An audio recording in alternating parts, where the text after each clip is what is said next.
یەکێک لە ئەزمونە شان و یاخود ئەزمونە سینەمای جوانەکانمان فیلمی سینەمای ئەزمون بوو کە لە زۆرێک لە وڵاتانە نمایشکرا و چەندین خەڵاتیشی بەدەستهێنا بەم دوایانە لە یەکێک لە یاخود لە ناوەندێکی هوەری لە وڵاتی ئیمارات نمایشکرا.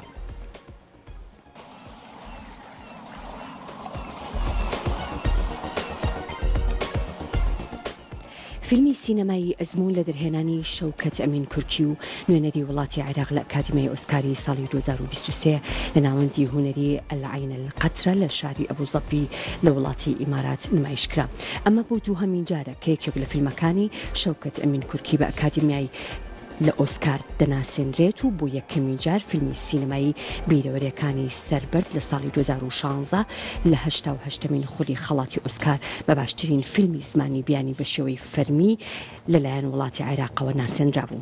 ئەزمون بەرهەمی کۆمپانیای میتۆس فیلمی بەرلین و کۆمپانیای مستی فیلمی سلێمانی کە بە پاڵپشتی وەزارەتی ڕۆشنبیری و لاوانی حکوومەتی هەرێمی کوردستان بەرهەم هاتووە و لەلایەن کۆمپانیای ئەڵمانی ئارت هود لە جیهاندا بڵاو دەبێتەوە. شیلان خان چۆنی؟ بەس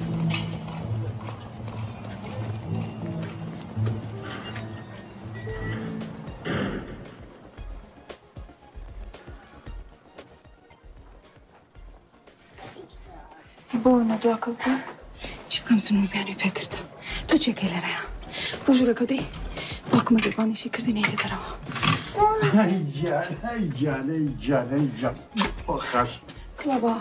سڵاو. ئەو میوانانە بۆ لایەوە هاتون. نایەن دانیشن لەلایەن؟ بۆ هاتوو.